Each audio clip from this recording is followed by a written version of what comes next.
go live now to Labor leader Anthony Albanese. He joins us live from Sydney. Good morning to you, Mr Albanese.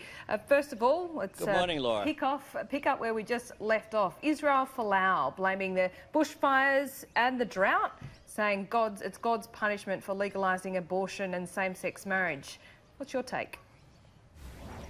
Well, I think most people regard, when they think of God or their spirituality, they think of something positive and they think of a loving God. They don't think of religion or faith in those terms. And his comments are in line with some of his other comments, which are pretty reprehensible, frankly. How do you think farmers and bushfire victims feel about that this morning? Well, that's the concern here. You know, we have these dreadful bushfires and we've had 4 deaths. We've had many more injuries. We've got firefighters who I've spoken to going out there and fighting these fires. And it would be good if people thought before they spoke about the impact that their comments, which are intemperate, might have. And these comments certainly won't bring anything positive or constructive to the debate. And I think it's unfortunate that they were made, but Mr Folau has, of course, a history of making provocative comments. He's entitled to his view, but it's also incumbent, I think, upon people who have a bit of common sense here to reject those comments.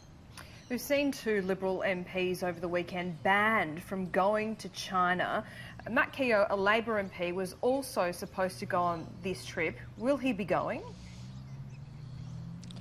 Oh, look, I don't know. I haven't discussed that with Matt, but I think it is unfortunate that these 2 MPs have been banned. We support freedom of expression here in Australia. There are genuine and legitimate concerns about human rights in China, particularly what we hear about the treatment of the Uyghurs and the concerns about what is happening in Hong Kong. Certainly it is of concern that the Chinese government would effectively ban 2 MPs. Now, that's not to say I agree with all of the views of Mr Hastie, for example. I know him well.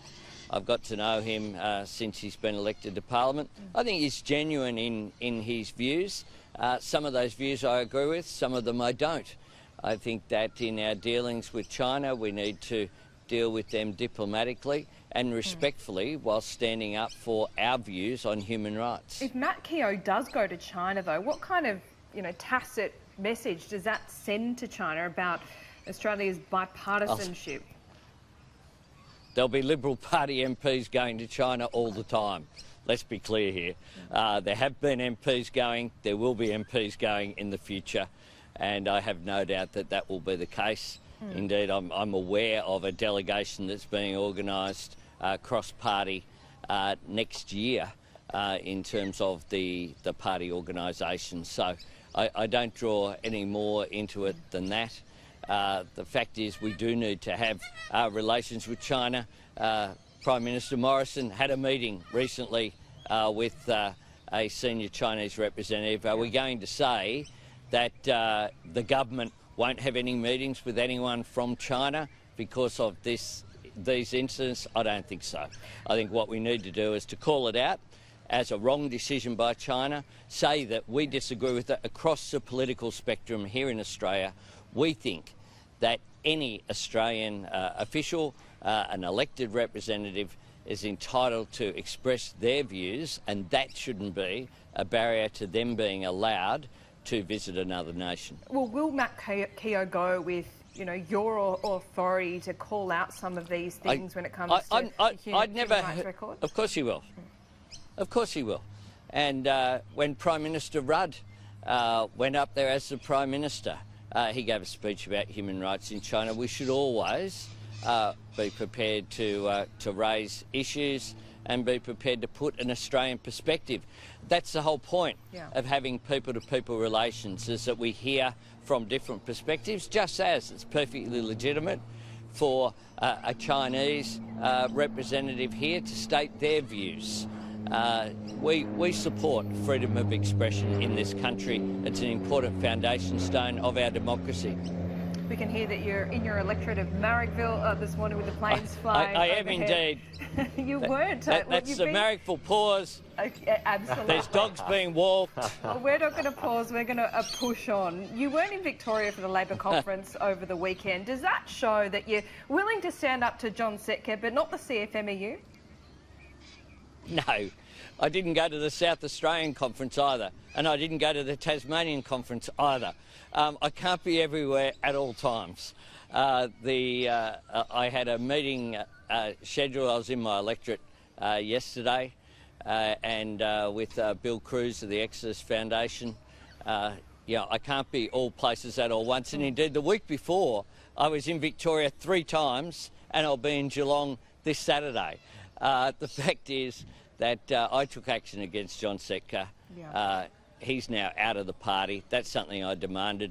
And the Victorian branch were fully aware a couple of months ago. Unlike some other conferences, the WA conference, for example, is once every 2 years they do a big conference. Victoria has conferences every 5 or 6 months. Their next one is in the first half of next year. And then they'll have another one in the second half. Guess what? I won't go to every single Victorian state conference, and it's entirely appropriate that the Deputy Leader spoke on Saturday. Everyone knew that. What happened, for reasons of their own making, someone decided to try and make that a story by giving it to the Oz on Friday, even though they knew many months ago, in part because I had so many meetings scheduled in Victoria, and indeed we had the National Executive meeting in Victoria, of course, that received the review. All right, we've been forewarned. You won't be turning up to every state Labor conference. Bill Shorten was more than happy, it seems, to step into your shoes, though, with a rallying speech. Was that helpful?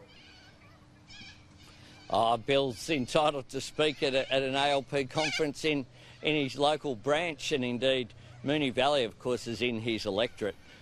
So I'd be surprised if he went through an entire state conference weekend without giving a speech. I tend to give speeches at New South Wales state conferences over the years. I have spoken at the Queensland Party Conference and the WA Conference. For those conferences that I wasn't able to get to because of schedule, South Australia, Tasmania, Victoria, I'll get to them next year. You think he's happy in the role he currently holds, and he's not indeed hoping the wheels do turn a little bit more quickly? I think everyone's fully aware of what the circumstances are, which are unfortunate. We all worked for a shortened Labor government. We worked very hard. We worked for 6 years. We didn't get there, and Bill's role is as a shadow minister in the team that I lead. Okay, just finally on the economy. Look, we haven't seen some great signals. The government still says that we're doing better than the rest of the world. Should a second round of tax cuts be brought forward to this year, or is it Labor's position that you see what the RBA does in February, perhaps, and then make a move after that? Well, we argued and indeed moved on the floor of the Parliament to bring forward the second round of tax cuts for the same time that the first round came in. We argued that before the debate. As soon as you could see, post-May, you've seen a real downturn in the economic figures that are coming out, whether it be the downgrading on growth that's occurred, including from the IMF, including from the Reserve Bank. You've seen the retail trade figures being the worst since the 1990s. You've seen 3 interest rate cuts from the Reserve Bank. They're waving the flag saying, hey, it's slow. We need to do something. So when should this second round be implemented? Is the May budget too late? 2 months ago is when they should have been implemented. 2 months ago, when Labor moved on the floor of the Parliament, that happened. That's when it should have occurred, just like the infrastructure investment that we've seen some brought forward, but we've been arguing the case for this as well.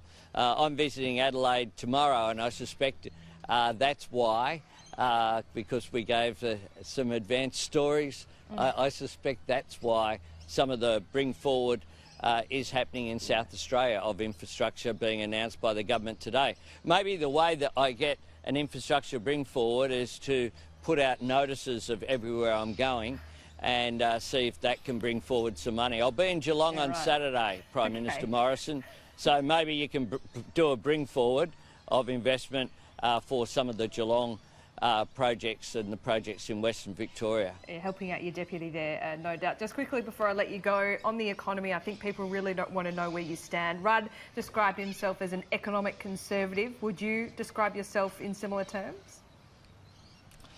I describe myself as someone who regards the economic mainstream. I think that you need strong fiscal policy and you need strong discipline, but you also need to not be a fetishist about issues. We do need to be in surplus, but you can bring forward infrastructure investment and you can have some sensible stimulus is what is required and called for by the current circumstances. You can't just, in economic policy, take a position and just hold the line and pretend it'll all be okay. And that's what this government is doing. It's just been so complacent since the election. Anthony Albanese, a pleasure. Thanks so much for your time. Thanks for having us on, Laura.